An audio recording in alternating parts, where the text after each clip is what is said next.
Hey everyone, I'm Zane. And I'm Nick. Today we're talking about a topic that's crucial to our well-being in society, mental health. So what actually is mental health? Mental health encompasses our emotional, psychological, and social well-being. It affects how we think, feel, and act. Mental health issues can involve mental illnesses that involve changes in thinking, emotion, behavior, or a combination of these. So, to address mental health issues, several effective measures can be taken, including therapy, where you would be engaging with a professional therapist that can help you manage and overcome mental health challenges. You can also establish a healthy routine by doing regular exercise, keeping a balanced diet, and making sure you get a good amount of sleep, which are all key components of mental well-being. You can also take breaks from stressful environments. So, sometimes a change of scenery or vacation can provide a person with much needed relief. And also connecting with supportive people, so making sure you have friends and family around you that you can always turn to whenever you need to is really an essential component when it comes to dealing with stressful situations that you're put in. Alright, as you can see here, we have a bar graph showing all of the rises and falls of mental health during the pandemic, before and after. Before the pandemic, symptoms of anxiety and depression were relatively low. Only 8.3% of adults reported anxiety symptoms, 6.7% reported depressive symptoms, and 11% showed symptoms of either. Fast forward to April of 2020, and we see a sharp increase. Anxiety symptoms spiked to 30%, depressive symptoms to 23.5%, and combined symptoms hit nearly 36%. This jump reflects the immense stress caused by the pandemic, from health concerns to social isolation. By April 2022, there was some improvement, but the numbers remained high. Anxiety symptoms dropped to 26.9%, depressive symptoms to 21.7%, and combined they are 30.9%. While progress was made, the lingering effects of the pandemic were still apparent. And now in April 2024, the numbers show significant improvement. Anxiety symptoms are down to 17.5%, depressive symptoms to 13.5%, and combined symptoms to 21%. While these figures are still higher than pre-pandemic levels, it's a positive sign of recovery. All right. So here we have another graph more focused on teenagers and their mental health systems during the course of the pandemic. There were 6,600 suicide deaths among young people aged 10 to 24. This underscores the urgent need for support and intervention in youth mental health. 71% of parents reported that the pandemic had taken a toll on their child's mental health, and 69% described it as the worst thing to happen to their child. Anxiety and depression rates in young people increased by 33% between 2016 and 2020, rising from 12% to 16%. There was a 30% increase in mental health related emergency room visits for youth aged 12 to 17, and a 24% increase for children aged 5 to 11. Alright, so when we started, we all kind of thought of theories that we had on why mental health has become a big thing. So our four theories that we have are, first, that people suffer from stress, experience trauma in the past that leads to mental health issues.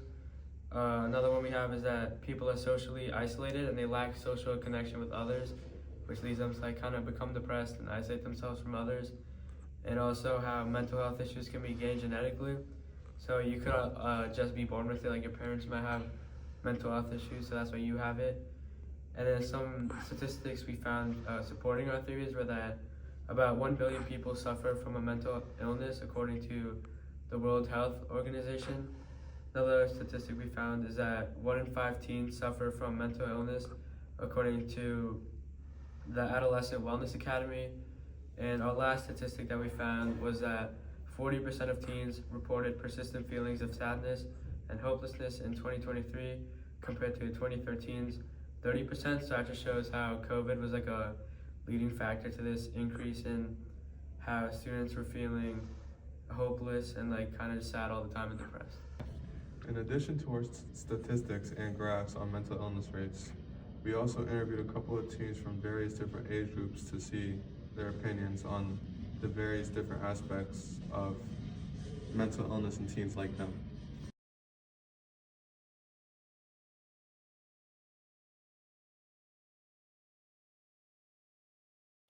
We got James LaRoche here. He's a senior at Martland High School.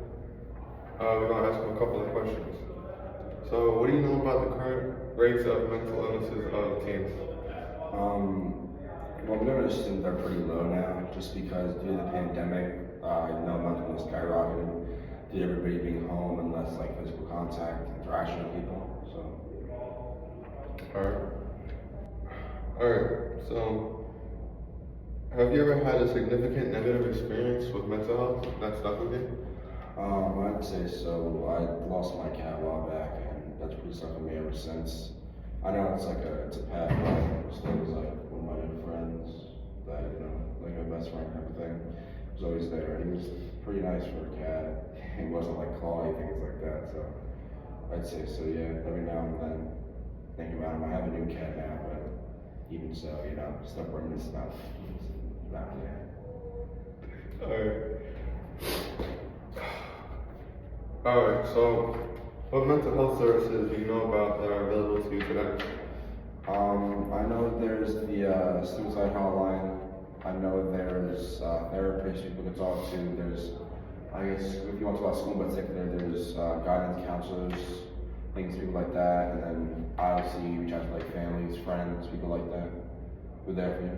So, as a senior today, do you think that your mental health state is better or worse than it was when you were a freshman? I'd say it's definitely better. Throughout freshman time and now, I've had a change of scenery, like people I hang out with, and I've grown as a person. My mindset's changed, so I think it's definitely different, and I think it's better now. So, what's your opinion on school being one of the major factors in mental illness today? I'd say school is a pretty high factor when it comes to that. The people play a big role depending on people you're around, bullies, things like that. They can play a role in it. And I guess the school environment in general, different classes, some harder than others depending on what classes, courses you take. The work, homework, the build-up, stress of some people having to manage homework and schoolwork on top of like sports and other like work and all that. So I'd say it's a pretty big factor, to be honest.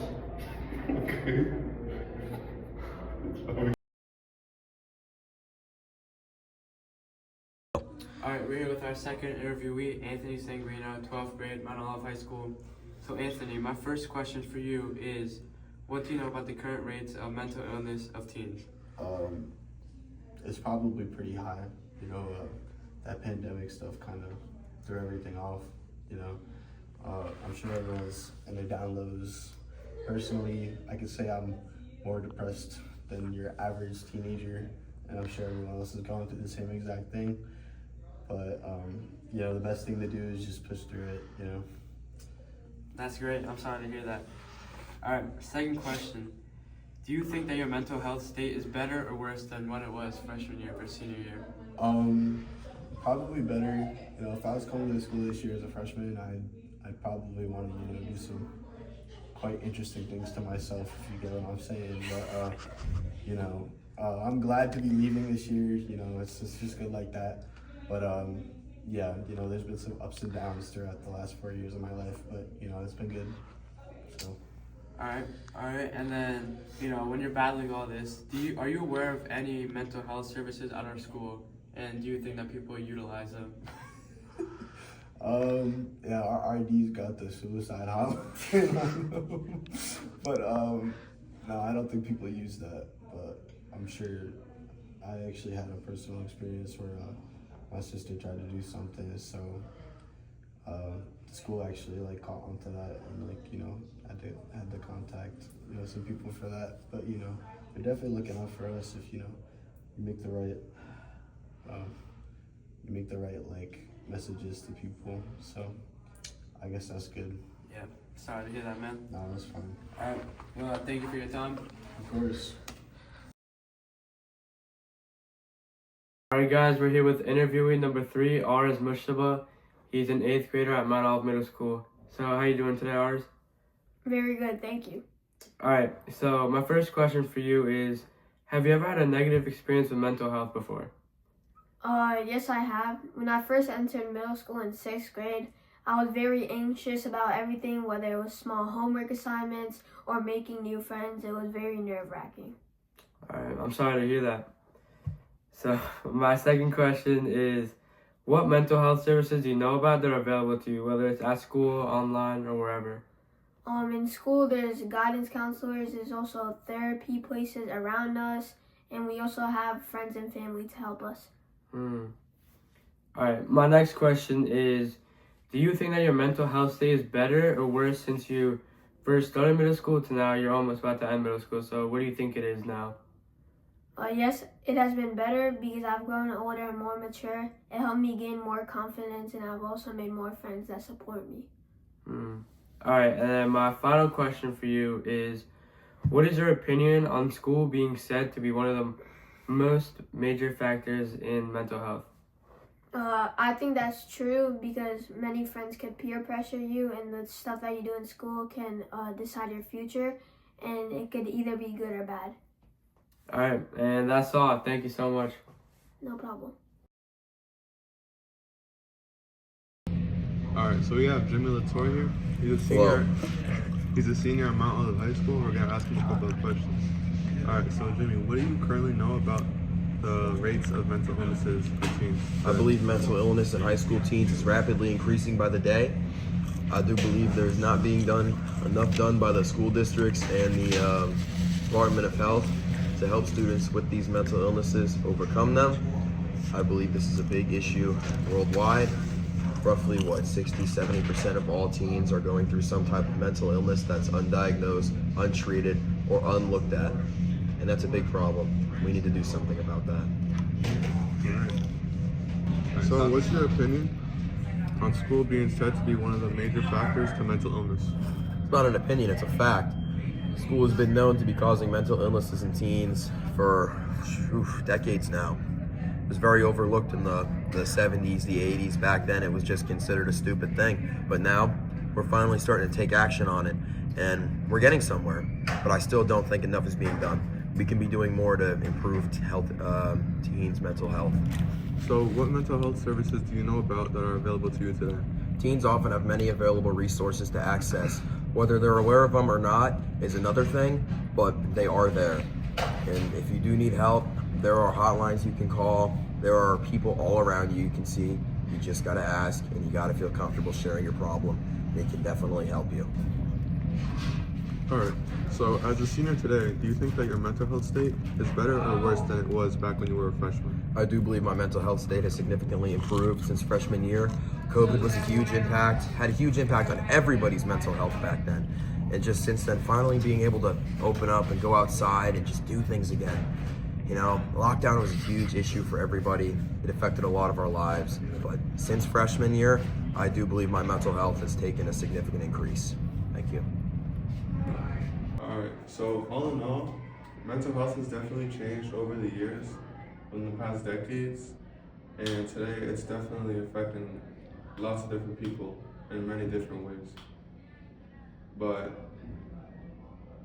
what we do know is that there is help out there for people struggling. There's many different sources. Alright, so that's all for our documentary. Thanks for listening, and we hope to see you again some other time.